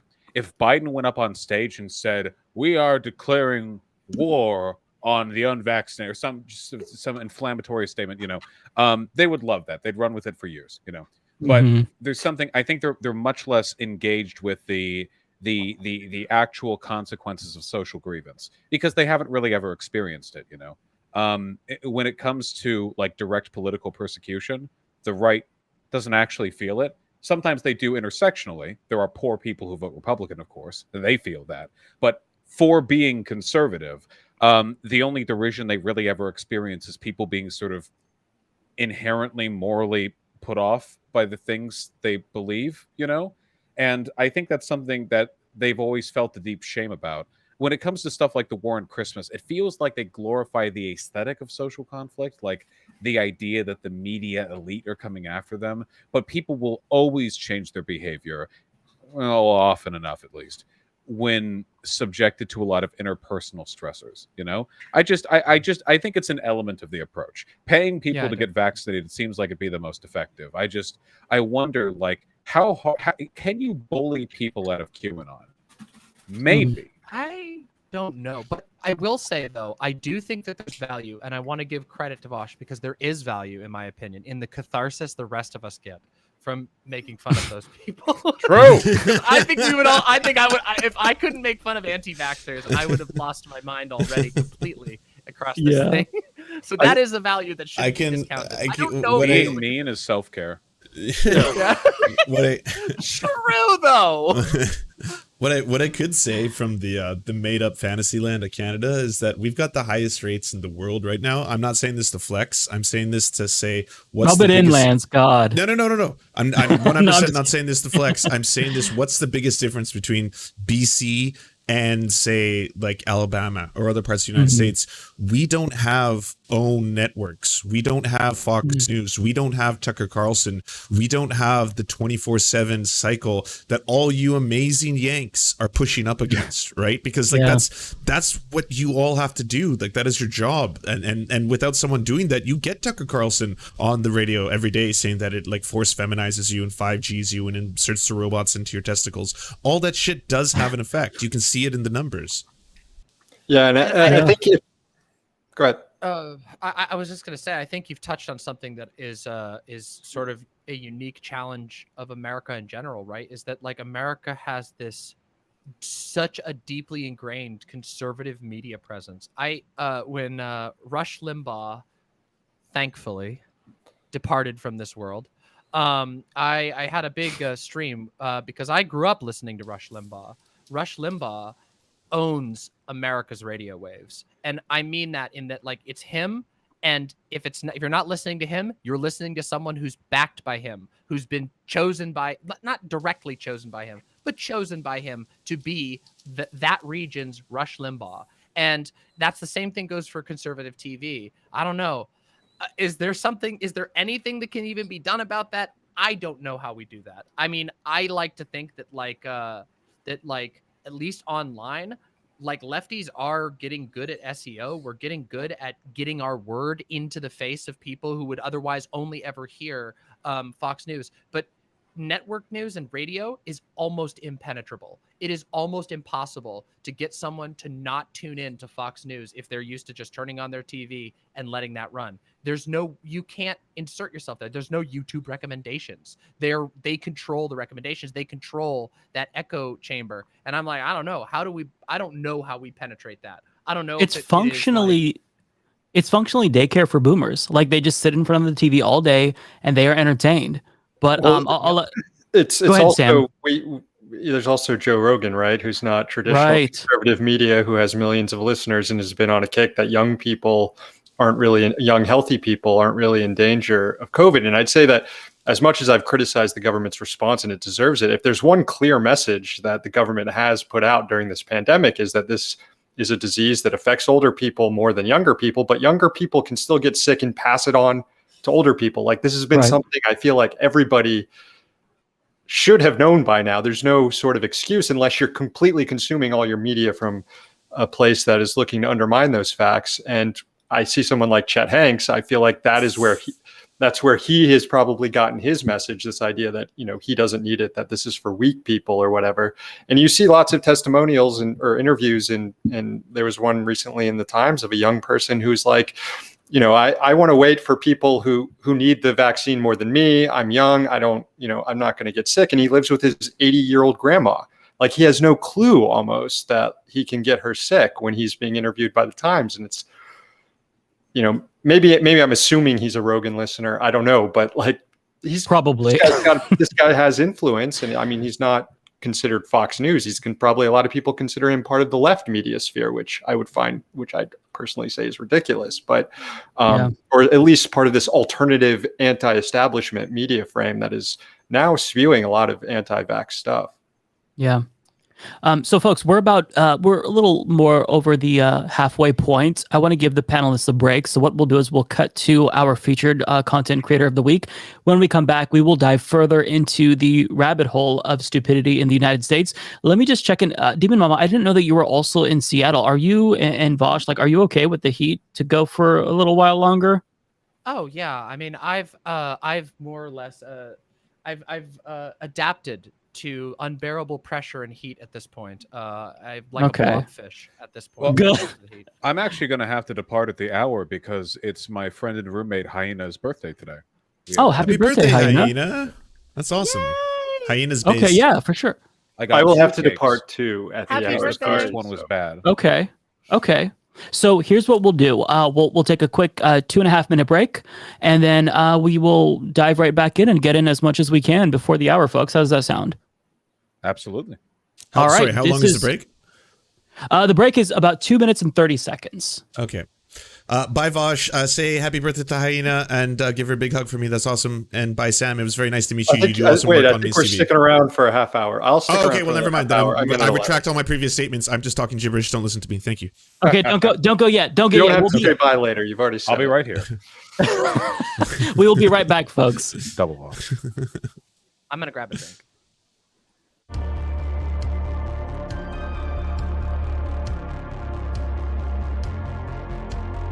Dystopian times. Hi, my name is Amy C3. I'm a leftist housing advocate and independent data journalist, and I stream on Twitch. I want to talk about my latest project, though. It is a housing news program on YouTube.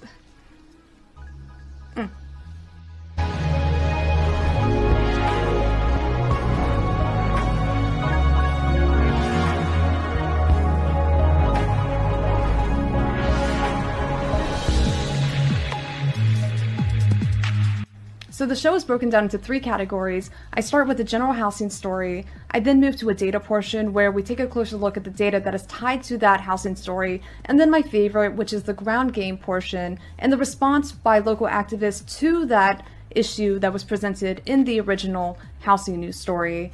One of the goals of this program is to inform an audience of people who might be interested in joining the fight and being a part of their community, taking on a role of leadership, joining the DSA meeting, going to a tenant union meeting. And for me, that would be the most rewarding part of this program, is if it did activate people to want to be part of the community movement of empowerment. It's very new and very much a work in progress. So I'm still working on figuring out the format of these videos, but if you're interested in learning more, all episodes are available on YouTube. Housing News with Amy C3. Thank you so much, and I hope you give them a chance.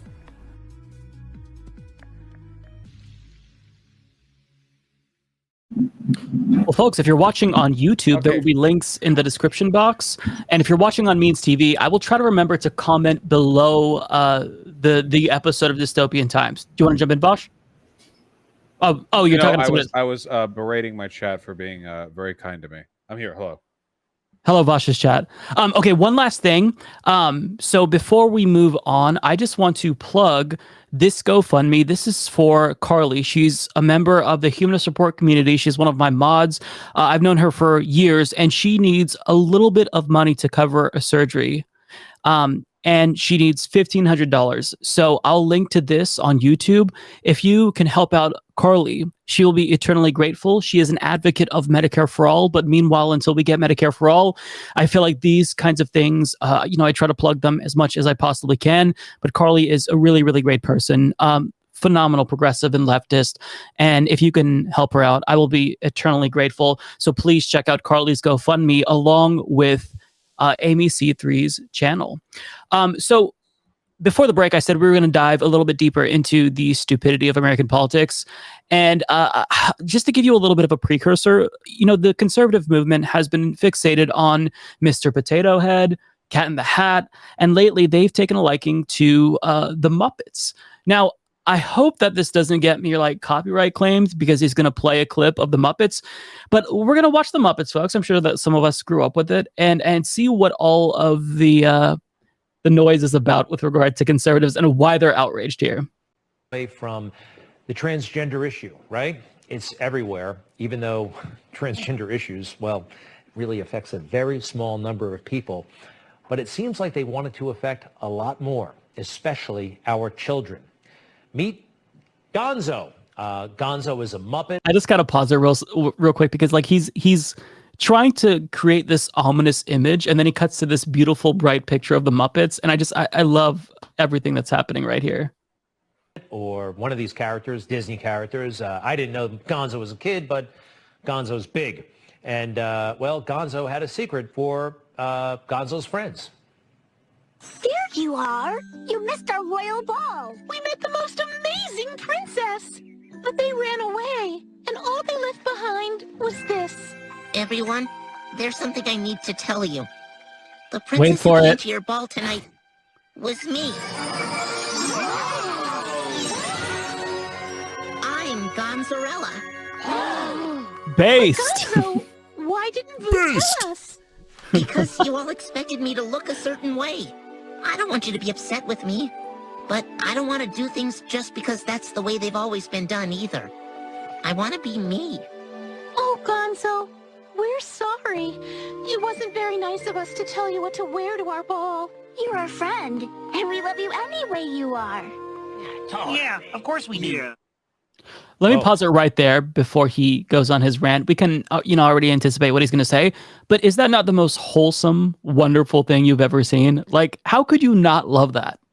It's incredibly chill. I just want to add this before any discourse takes place that Gonzo has been like basically canonically non-binary since the 1970s. You can actually find episode segments of it wearing a dress with like the hand Muppets. I mean, way back decades before. I didn't know that. That's so wild. this is seriously, multiple times, multiple episodes. So this is completely this is you know what? This is canon. Very base. Very base. Gonzo is a species of alien that doesn't have gender. There you have it. Okay, so you can already anticipate what is going to be said here. We'll also cut to one of my favorite political commentators on the right who's going to also weigh in here. But let's let him tell you why he's deeply offended. Apologies, Gonzo. Sorry. Why is this being pushed? I don't know if Gonzo's a cross-dresser or transgender, but if Gonzo is transgender, that is a disorder.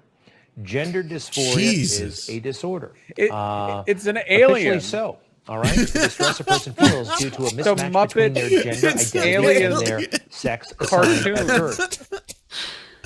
Okay, so before we discuss this, that is not all. So Candace Owens actually reacted to this, saying, I can't believe I'm tweeting this, but they are pushing the trans agenda on children via Muppet babies. This is sick and perverted in all caps. Everyone should be disturbed by predatory cartoons meant to usher children into gender dysphoria. Bring back manly Muppets, anyone. Folks, what is happening on the right? What is happening on the right? I'll just leave this open to the panel because this makes me want to kill myself. We're all thinking of the Swedish Chef, right? Like she's got to be talking about the Swedish Chef. That's the only one that comes to mind. Cross-dress 80 years ago. I think so. I'm just saying that like first of all they act like this is this trans issue when no, it's not. There are stories of people dressing up for comedic effect or because they enjoy doing so for literal centuries. Does anyone remember Avatar: The Last Airbender? If you haven't seen it, you should see it. Sokka dresses up as a Kyoshi warrior in episode like 5, makeup and everything. But back then, there wasn't this obsession with using every instance of a guy or whatever wearing a dress as part of the culture war battle against trans people. So it went largely uncommented on. But if it came out today, people would be screeching about Nickelodeon pushing transgenderism on the youth or something. Go broke, go woke, go broke. Go broke.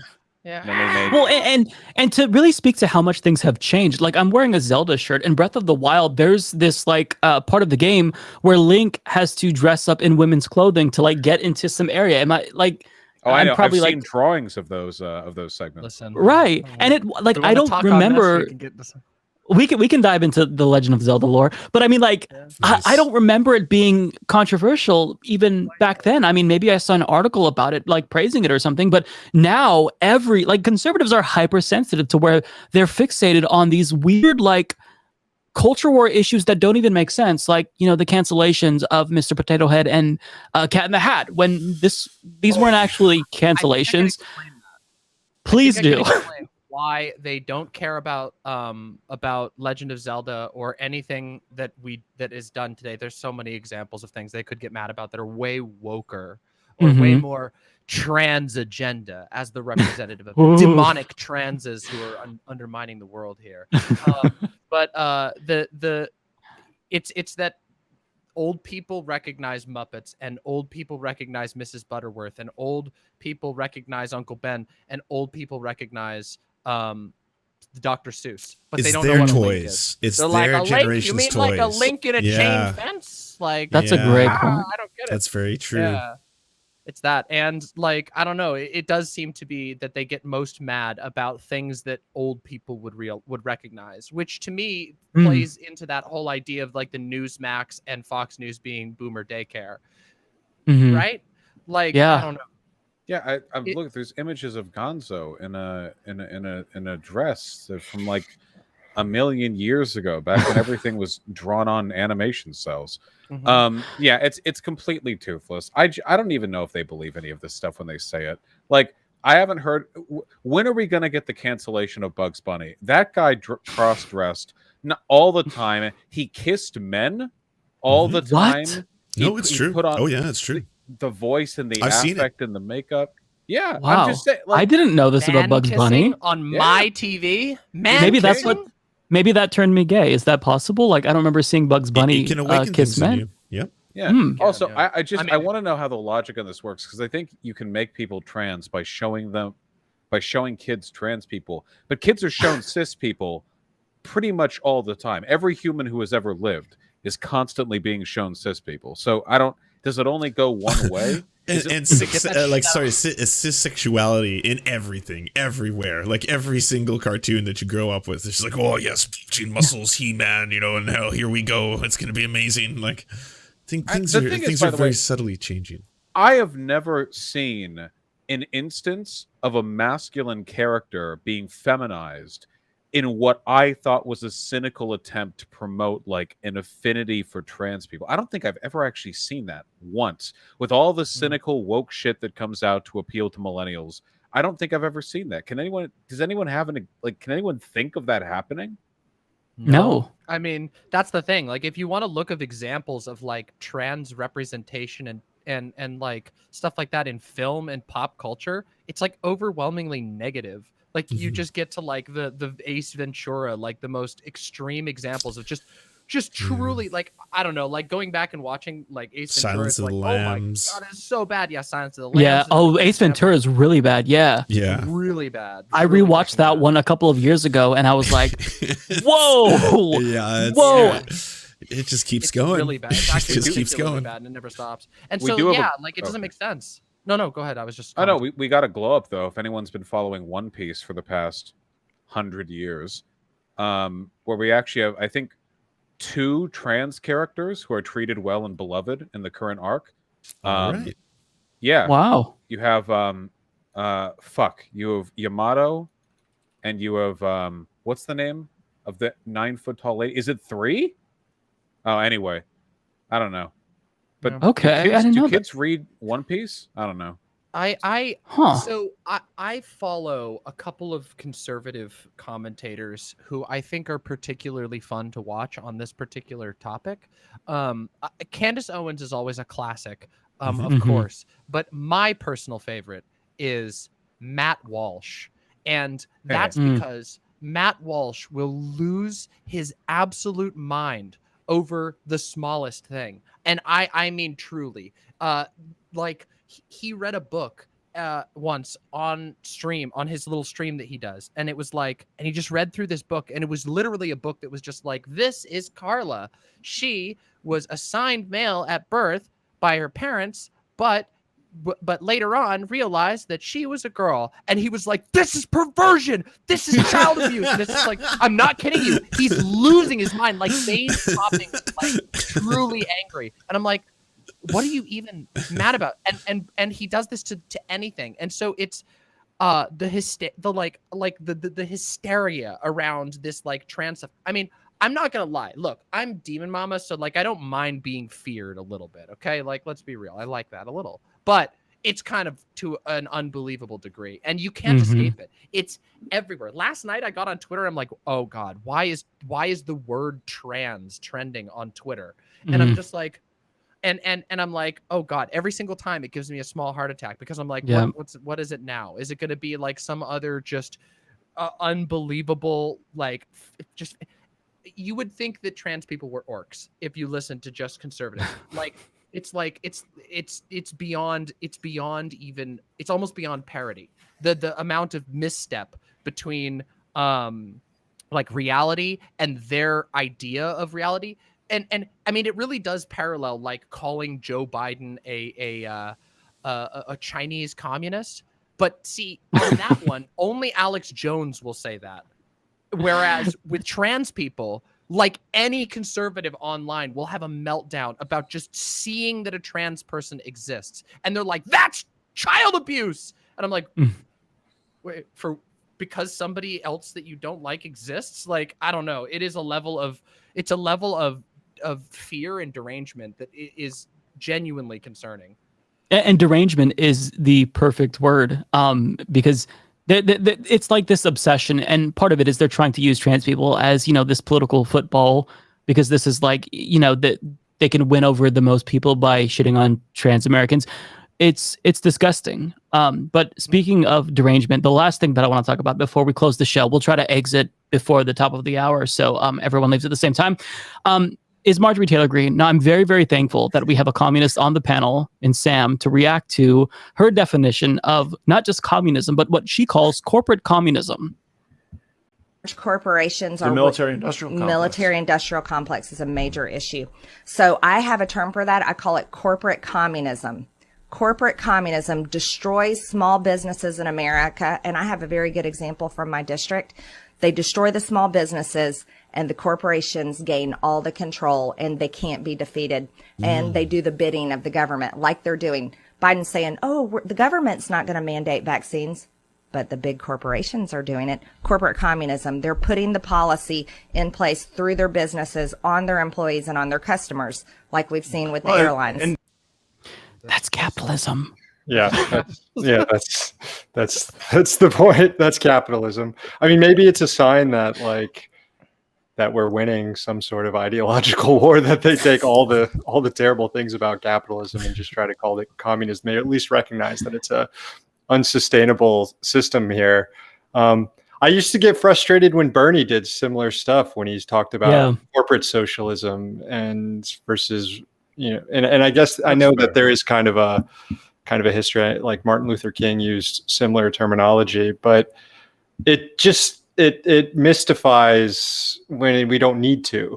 Like, we can point out all these things that capitalism is doing and define it as capitalism because they're deeply unpopular and nobody likes them. And by trying to redefine socialism in a way, you just end up helping the right and end up helping Marjorie Taylor Greene talking points down the road. I don't know how to respond to something like that other than the way you guys do, and she's describing capitalism like that. Is at this point, we've long since reached the singularity where none of these words mean anything in the common discourse, especially for the right. Right? I mean, the use of the words fascism, communism, and socialism have long since superseded any meaning and have been reduced completely and entirely to thing I don't like. I don't know if you can ever be pulled back from that point. You know, it's because if a person's 32 years old and they vote red and they think that communism, socialism, and fascism are all when corporations allow vaccine requirements in their stores, like what could you ever do to reestablish the meaning of those terms in that person's head? I feel it's almost like you have to abandon them, and we need to come up with a new term to describe all this. You know, I mean, that's why I think that a lot of the time, this is one of the things that I think that there's a lot of, I don't want to say time wasted on trying to win over right-wing people, but I think that most of the time, aiming for everyone who's not already an adherent of Marjorie Taylor Greene and Matt Gaetz, is usually a good thing, because it is, and I want people to understand this. It is almost impossible to fish someone back from a position where they think that, like, where you're talking about, where the words are so diluted that they don't even have the same, they're not even speaking the same language as you. They say communism, and that equals in their brain what Joe Biden does when he orders, you know, an extra egg on the taxpayer's dime. Like, that's what they literally mean, and they take that 100%. And you convince them that that's not the dictionary definition of communism or of socialism or of anything or of welfare. Like, I mean, when they think of welfare, like when I think of welfare, I think of an arduous, obnoxious process to get pocket change from the government so that you can have food in the middle of a pandemic where you have to fill out 50 pages of paperwork in order to even do that. Yeah, and don't forget, by the way, this is the person who had to learn that the Holocaust was bad by going to the Holocaust Museum. Yeah. So maybe, I don't know, if she went to like Marx's grave, she could learn some things about theory. In the interim, if she wants to keep labeling everything as way more badass than it is, like, I don't understand, because every day I'm hearing how Joe Biden is this radical communist, you know, neo-Marxist superstar, the child of Engels and all this kind of stuff. Like, where does that leave us? Where does that leave the left if all these words have no meaning anymore? I will say it does give us one small advantage, which is that when people get to that level of having their own entire lexicon, that's totally different from everybody else, it's incredibly alienating. And so, like, obviously the people who are in are very hard to get out. This is like cults, right? Like, it's like once they're in, it's really, really hard to get out. It's damn near impossible. And they rely on that. They fish people in, you get stuck forever, and they slowly and surely accumulate. But this applies on a bigger level. Like, if we as like the online left, or as all like the general left in America can instill a sense of just like incredulity towards this sort of nonsense, which I do think that there's been success at, by the way. I think that, like, especially in streaming spaces, like, people laugh about the, like, Joe Biden being a Chinese communist or being a socialist now. That's good that people laugh at that and think that's a funny thing. I think that's how you inoculate people from ever getting pulled in the first place. And I think it's a much harder project to try and personally, I don't even know that if this is something that, like, online content creators can even meaningfully participate in outside of just sort of chance, because like whether you can get people out of that far right of a thing over the internet alone, I don't know that that's possible. But we can certainly inoculate a lot of people to this idea that, like, that rant should be taken seriously at all. And if people watch that and they think, oh my God, why is the scary looking lady and the scary looking man telling me that Walmart is a corporate communist, like, then they just laugh and turn their brains off, because it just seems like absurd boomer bait. And if we can give that impression, I think that's going to be really effective at making their message fall on deaf ears. I was just wondering where the whistle guy was. We needed the whistle guy. Oh, interrupting the last event that those two were at. That was so good. I laughed. Committing auditory assault on people. Oh, that was so good. Okay, so we talked about doomerism for a good portion of this podcast, but I'm actually going to end on a positive note, folks. So we just watched Marjorie Taylor Greene, and I just want you to know, if you're watching this and you think that you're not worthy enough, or you're going to take a test and you just don't think you can do it, or you're applying for a job and you don't think that you're qualified, if Marjorie Taylor Greene can get elected to Congress, you can do anything. So just keep that in mind. Bro. So Louis, having said, great point. He might be a better example, to be fair. He might be a better example. Okay, so folks, we are at the end of the show. I want to leave a couple of minutes so all of our panelists can plug their projects, give any shout outs to something that they're doing. Sam, we'll start with you. Well, people can catch me on Means TV doing Means Morning News. We're in the process of moving to Sunday. That's going to premiere at the end of the month. Means.tv, subscribe, pay what you can afford, and catch out a lot of good stuff, including Mike's show on there. And I also do a podcast, District Sentinel Radio, on Fridays. Got a Patreon if you're interested in that. Yeah, and this show will be on Means TV as well, so be sure to check it out. Mods are providing you with links in the chat if you're watching this on YouTube. Lance, tell the people where we can find you and what you have in store for people online. Hi, people. I do political stuff on the interwebs, and you can find me at theserfs.tv. Just that's the website, theserfs.tv. Also, we've been working for about 3 months on a Gamergate documentary that I'm really excited. It's coming out very shortly. And next week we'll have a collab with Amen Animations. That's the Nice. super genius who did that recent Steven Crowder horrific, amazing, horrifying, incredible piece of work. So you know what? Don't go follow me. Go follow Amen Animations. Go check out Amen Animations on YouTube. He's fucking so based. Yeah, shout out to Eamon. That was an amazing video. I literally binged every single video on his YouTube channel. Great work. Okay, thank you, Lance. VAUSH.